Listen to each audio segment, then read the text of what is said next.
Listo, doctor, bien pueda. Bueno, buenos días para todos. En el día de hoy yo voy a presentarles el artículo correspondiente al seminario de capilaroscopia. Yo soy Diego Niño, yo soy residente de reumatología de primer año de la Universidad Nacional. Entonces, vamos a compartirles este artículo que trata sobre la utilidad de la capilaroscopia para el diagnóstico temprano de los desórdenes del espectro de escleroderma en pacientes que no tienen fenómeno de Raynaud. Es un artículo que se publicó en el Journal de Esclerodermia y Trastornos Relacionados, que tiene un factor de impacto de 2 y se encuentra es una revista Q3 en este momento. Los autores pertenecen a la Universidad de Singapur y pues el grueso de la población pues, es de este origen. Entonces, a manera de introducción, pues, recordemos que la esclerosis sistémica es un trastorno que se caracteriza por estos tres ejes: la fibrosis, la desregulación inmune y finalmente la vasculopatía, que es un proceso que vamos a poder observar directamente a través de la videocapilaroscopia en tiempo real y pues en una alteración que se da tempranamente en la enfermedad, y precisamente pues su utilidad principal es hacer un diagnóstico temprano, como nos comentan en este artículo. Entonces, para recordar un poco su utilidad, se ha estudiado ampliamente en el contexto del fenómeno de Raynaud, encontrando que los pacientes que tienen fenómeno de Raynaud, anticuerpos específicos para esclerodermia y una capilaroscopia con un patrón de escleroderma progresan en una gran mayoría a una esclerosis sistémica ya establecida. A los 5 años habrá progresado el 47%, a los 10 años el 69% y a los 15 años el 79%. Y está claramente establecido que los pacientes que tienen un fenómeno de Raynaud, que tienen solo fenómeno de Raynaud sin otras manifestaciones ni otras alteraciones y que tienen una capilaroscopia con un patrón de esclerosis sistémica, esto se asocia fuertemente al desarrollo de un trastorno del espectro de escleroderma con una media de seguimiento de 4.8 años. Entonces está claro que la utilidad pues, es muy importante en el contexto de los pacientes que tienen un fenómeno de Raynaud y que a partir de ese fenómeno de Raynaud es que generalmente empieza la evaluación de los pacientes para definir si presentan un trastorno de este espectro. Sin embargo, cabe resaltar que en algunos países, sobre todo los países ecuatoriales, por ejemplo Singapur, los países del sudeste asiático, se reporta una prevalencia de fenómeno de Raynaud mucho más baja en la esclerosis sistémica, entre el 60 al 84%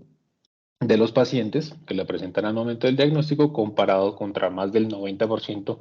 de lo que se reporta en las poblaciones occidentales.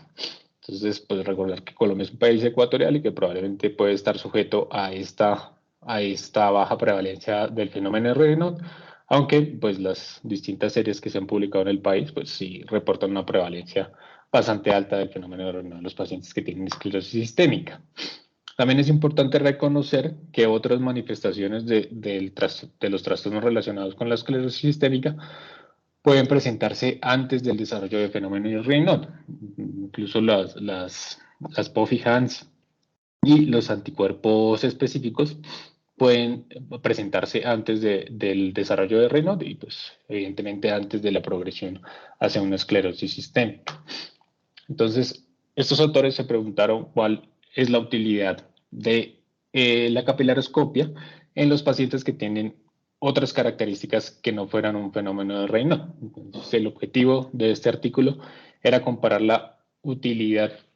de la videocapilaroscopia para el diagnóstico temprano de desórdenes del espectro de esclerodermia en pacientes que tuvieran y no tuvieran fenómeno de Raynaud. Fue un estudio retrospectivo que se realizó entre mayo del 2010 hasta mayo del 2017 con una población seleccionada de pacientes que no tuvieran criterios ACR de 1980 del 2013 para la esclerosis sistémica o que no tuvieran un diagnóstico definitivo de una enfermedad reumática sistémica autoinmune y que tuvieran disponible una videocapilaroscopia dentro de la evaluación. Se separaron en 3 grupos principales: los pacientes que sí tenían fenómeno de Raynaud, otro grupo de pacientes que tenían otros síntomas o otras características sugestivas de un trastorno del espectro de la esclerodermia, pero que no fueran fenómeno de Raynaud, y un grupo que no tenía ninguna manifestación. Bueno, pues ellos lo describieron así, pero vamos a ver que no necesariamente fue así, y que tuvieran anticuerpos específicos de la esclerosis sistémica, pero sin otras características asociadas. Entonces, definieron Raynaud como episodios reversibles de palidez simétrica con o sin cianosis de la parte distal de los dedos tras la exposición al frío. Esa fue la definición que utilizaron para catalogarlo como Raynaud. Y los anticuerpos que incluyeron en la evaluación fueron el SCL70, el anticentrómero, RNP y ANAS con un patrón nuclear sugestivo, pues, de los otros anticuerpos específicos de la esclerosis sistémica. Se excluyeron pacientes menores de edad, menos de 18 años, y que tuvieran diagnóstico de una enfermedad reumática sistémica autoinmune claramente establecida. De la videocapilaroscopia, pues, se realizó de acuerdo al consenso de estandarización, una aclimatación por 20 minutos a 22 o 25 grados la habitación. No se realizaron videocapilaroscopias si el paciente estaba cursando con una crisis del fenómeno de Raynaud,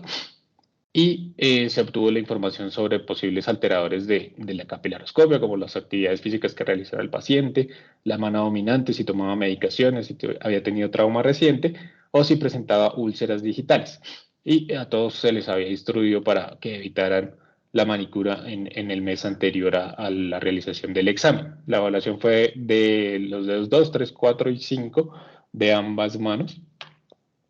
Y el método para la realización de la videocapilaroscopia entre el 2010 y octubre de 2012 fue un microscopio con aditamiento para cámara y un aumento de 200 veces. Y a partir de noviembre del 2012 hasta la finalización del estudio en 2017 se utilizó una sonda óptica, en este caso fue la Videocap 3.0, que también ofrece un aumento de 200 veces para la realización del estudio. Se tomaron las variables y las definiciones que se utilizaron para el reporte de la capilaroscopia fue en los capilares gigantes o dilatados, la presencia de hemorragias, la densidad capilar, la presencia de áreas avasculares, ramificación de capilares y la pérdida de la organización de la estructura capilar. Para definir los diferentes patrones, se definieron el patrón de esclerodermia como la presencia de uno o más capilares gigantes, uno o más áreas avasculares y más de 2 capilares dilatados con múltiples áreas de hemorragia. El patrón en específico se definió como una densidad capilar normal en presencia de capilares dilatados, pero que no tuvieran microhemorragias múltiples. Y un patrón normal como la densidad normal en ausencia de capilares gigantes dilatados o de áreas avasculares. Los diagnósticos clínicos que se emplearon se separaron en estas 3 categorías: trastornos del espectro de esclerodermia, que incluyó el B2, el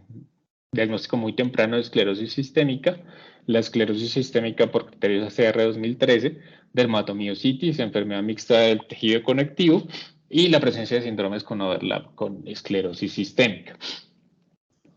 Se separó en otro grupo como sospecha o otra enfermedad sistémica autoinmune reumática establecida, pero pues para esto no se dio una definición específica. Y la no presencia de una enfermedad reumática sistémica autoinmune, que pues eran aquellos que tenían una capilaroscopia normal y que no tenían ninguna característica de enfermedad reumática.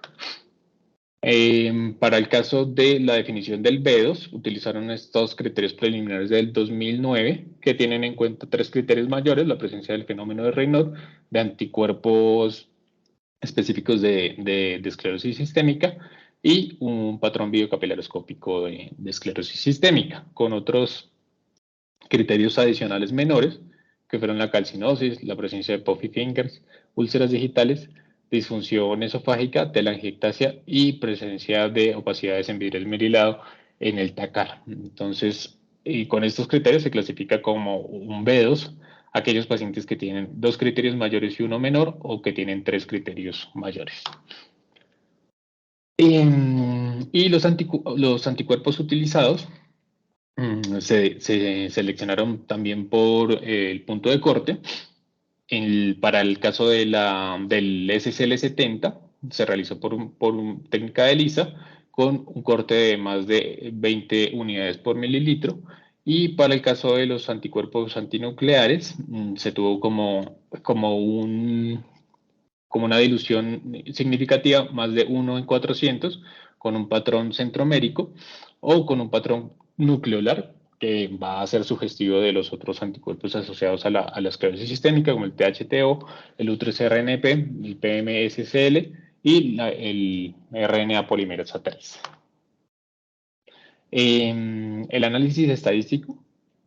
buscó hacer una asociación entre el patrón inicial de la videocapilaroscopia y el diagnóstico final de un desorden del espectro de esclerodermia. Para esto se utilizó una regresión logística univariable y también se hizo un análisis para ajustar los posibles confusores, principalmente la presencia de autoanticuerpos, que fue lo que evaluaron como posibles confusores mediante un análisis de regresión logística multivariable.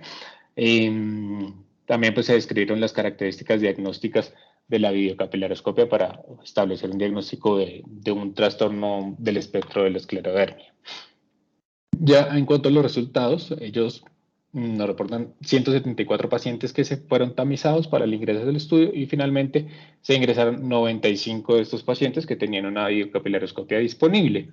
La ancestría de estos pacientes, el 75.8%, pues eran de origen chino. La edad media al ingreso del estudio eran de 52 años, la mayoría de mujeres, en un 85.3%,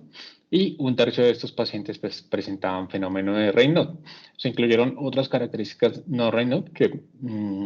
las anotan en este momento como Puffy Fingers, vasculopatía digital sin fenómeno de Raynaud, artritis, atrofia pulpar, miopatía, rash, síntomas secos, síntomas gastrointestinales, telangiectasias y la presencia de una epido, de cambios de enfermedad intersticial pulmonar. Aquí tenemos las principales características demográficas de estos pacientes. Entonces, en total 95 pacientes. En el grupo 1, que eran los pacientes con fenómeno de Raynaud, se incluyeron 36 pacientes. En el grupo 2,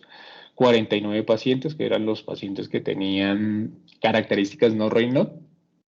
Y finalmente el grupo 3, que eran los que tenían presencia de autoanticuerpos específicos, pero sin otras manifestaciones. Este grupo pues, fue el más pequeño, con solo 10 pacientes. En general, pues las características eran similares entre todos los grupos, excepto pues, que el grupo 3 y el grupo 2 eran un poco más de más edad que el grupo 1. Aquí están los principales anticuerpos encontrados. En general, pues había una alta prevalencia pues, de anticuerpos anticentrómero con un 27.2%. Con también una prevalencia importante de SCL70, 7.3% en todo el grupo, y el patrón nuclear en 6.32%, con otros anticuerpos pues, que son más de otros trastornos relacionados. Y de manera importante para el grupo 3, los pacientes que solo tenían anticuerpos, solo el 10%, un paciente tenía anti-SCL70, el 77%, que era el patrón más común, fue el anticentrómero, y un 20% del patrón nucleolar. Respecto a las características clínicas de estos pacientes, pues en general los pacientes del grupo 3, que eran los que pues, se supone no tenían ninguna manifestación, aquí reportaron 2 pacientes que tenían enfermedad pulmonar intersticial, pues que no explica muy bien por qué se incluyeron en este grupo y no en el grupo 2 de otras manifestaciones, pues que era lo que describían dentro de sus definiciones iniciales. También contaba la presencia de enfermedad intersticial dentro de las otras posibles manifestaciones de un trastorno de la esclerodermia, pero pues en general sin otras manifestaciones, solo uno con síntomas secos, pues que sí puede ser muy inespecífico. Y bueno, los otros grupos con un reporte de unas manifestaciones bastante similar entre las otras manifestaciones de los trastornos relacionados con la esclerodermia, que ya los habíamos mencionado, principalmente los puffy fingers. Para el diagnóstico final, ya en cuanto a los resultados, se obtuvo una media de seguimiento para todos los pacientes de 1.6 años y se llegó al diagnóstico de un trastorno del espectro de la esclerodermia en 28 de los pacientes, que fueron el 29.5% del total de pacientes incluidos en el estudio. De estos 28, 16 eran esclerosis sistémica, 2 eran pedos, diagnósticos muy tempranos de esclerosis sistémica, 4 dermatomiositis y 6 pacientes con enfermedad mixta del tejido conectivo. Otros 36 pacientes del 95 del total, o sea, 37.9%, se diagnosticaron con una sospecha u otra enfermedad reumática sistémica autoinmune establecida, de los cuales 21 era una enfermedad indiferenciada del tejido conectivo, 7 era un síndrome de Sjögren, 3 lupus, 3 artritis reumatoide, una vasculitis sistémica y una polimiositis. Y finalmente, 27 pacientes pues, no habían desarrollado ninguna enfermedad reumática sistémica. De manera pues, importante, al inicio del seguimiento, 5 pacientes tenían criterios de BEDOS y de estos 5 pacientes, estos 5 pacientes presentaron un patrón de esclerodermia en la videocapilaroscopia y de estos 5 pacientes, 3 habían progresado a un diagnóstico final del espectro escleroderma al final del seguimiento, pero no establecen cuál de los diagnósticos fue el final para estos 5 pacientes pues, que tenían alto riesgo de progresar a una esclerosis sistémica. Estos son los diagnósticos que se hicieron al final del seguimiento, al ya incorporar los hallazgos de la videocapilaroscopia. Entonces, pues las características que ya les había comentado en general para toda la cohorte. En el grupo 1, que era el grupo del fenómeno de Raynaud, el 38% pues progresó a un trastorno relacionado con la esclerosis sistémica, el 33% a otra enfermedad o sospecha de otra enfermedad reumática autoinmune y el 22% pues no progresó a ninguna y en 5% pues era desconocido la progresión. Y en el grupo 2 de los pacientes que tenían otras manifestaciones, pues el 28% progresó a un trastorno del espectro de la esclerodermia, el 40% a otra enfermedad y el 26% no desarrolló ninguna enfermedad reumática y el 4% no tenían datos. Y finalmente en el grupo 3, ninguno progresó a un trastorno del espectro de esclerodermia, el 40% pues había una sospecha o diagnóstico de otra enfermedad reumática sistémica, pero sin especificar a cuál diagnóstico se llegó en este grupo en particular. Y 6 de estos pacientes, el 60%, no desarrolló ninguna enfermedad. Para el cálculo del rendimiento diagnóstico, entonces encontraron que de estos 95 pacientes, 33 tenían una videocapilaroscopia con un patrón de esclerodermia inicial y de estos al final del seguimiento, 28 tenían un diagnóstico de trastornos del espectro de la esclerodermia. De estos 28, 14 pertenecían al grupo que tenía fenómeno de Raynaud y 14 al que tenía características distintas al fenómeno de Raynaud. Ningún paciente de los que no tenían características clínicas progresó a alguno de estos trastornos. Y pues finalmente se encontró que la capilaroscopia inicial se asoció con patrón de esclerosis sistémica, se asoció significativamente al desarrollo de alguno de estos desórdenes del espectro de la esclerosis sistémica, con un OR bastante importante, tanto para el general de la cohorte, con un OR de 7.29, como para el grupo 1 de los pacientes que tenían fenómeno de Raynaud, que tenían un OR de 7.1, y para los pacientes con otras manifestaciones que tenían un OR incluso un poquito más alto de 7.27. Al incluir pues los datos del grupo 2, de las manifestaciones no Raynaud, con el grupo 3 de los pacientes que solo tenían anticuerpos, pues el OR persistía superior a 7 y siendo pues estadísticamente significativo. Entonces encontraron pues que la asociación de la capilaroscopia con un patrón de esclerodermia pues era bastante parecido, tuvieran o no tuvieran fenómeno de Raynaud.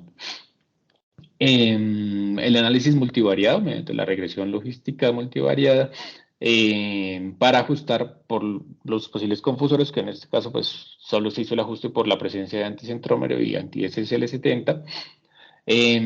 llegó a la conclusión pues de que existía todavía una asociación importante con un OR 5.67, una estadísticamente significativa también para este análisis. Y en las características diagnósticas de sensibilidad, especificidad, valor predictivo positivo y valor predictivo negativo, para los distintos grupos, pues nos reportan también estas características. En general, para toda la cohorte, la sensibilidad de un patrón de esclerodermia en la biocapilaroscopia para el diagnóstico de un trastorno del espectro fue del 67.9%, la especificidad del 78.5%, con un valor predictivo positivo del 57.6% y un valor predictivo negativo del 85. Para el grupo de Raynaud, la sensibilidad fue del 64.3%, la especificidad del 88.1%, para el valor predictivo positivo fue de 69.2 y el valor predictivo negativo fue de 78.3. Y para el grupo de que tenían manifestaciones no Raynaud, el rendimiento fue incluso un poco mejor, con una sensibilidad del 71.4%, una especificidad del 76.5%, valor predictivo positivo del 55.6% y de manera importante pues el valor predictivo negativo pues era bastante bueno, 86.7% en este grupo que no tenían Raynaud. Y para el grupo 3, como ninguno de los pacientes desarrolló algún trastorno del espectro de la esclerodermia, pues estaba limitado su análisis, que ellos calculan este valor predictivo negativo en 100%, pero como ninguno había presentado el desarrollo del trastorno, pues cualquier valor pues les hubiera dado este valor predictivo negativo del 100%. Bueno, para un poco de la discusión de los autores, pues describen que es el primer estudio en evaluar la utilidad de la biocapilaroscopia en pacientes que no tuvieran fenómeno de Raynaud, que pues resaltan la utilidad del estudio para la evaluación de un posible diagnóstico del trastorno del espectro de esclerodermia en pacientes que tuvieran otras manifestaciones no Raynaud, con un rendimiento similar a lo reportado previamente en la literatura,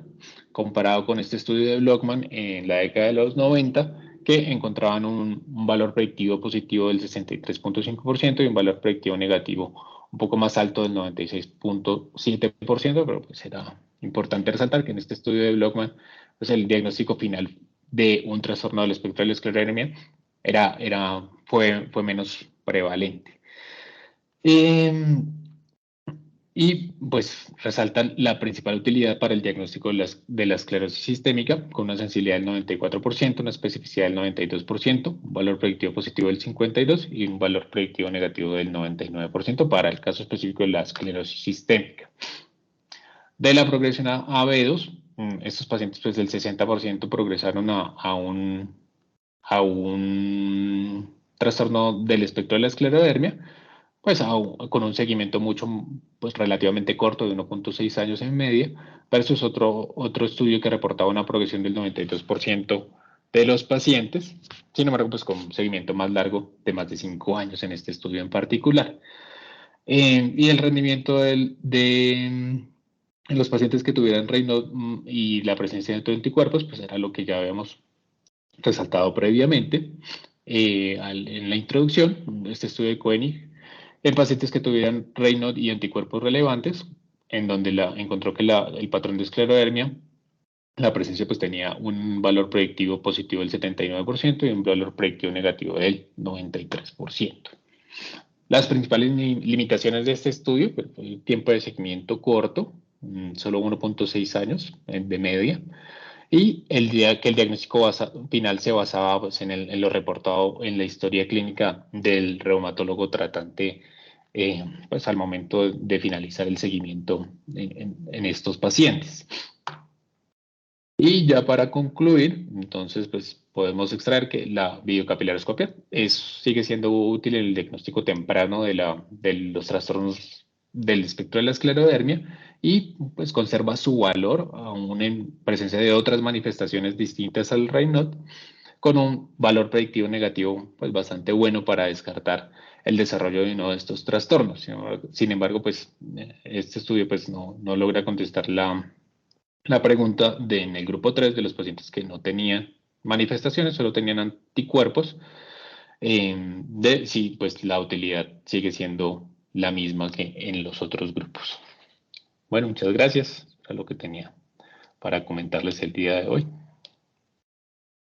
Muchas gracias, Diego, por la presentación.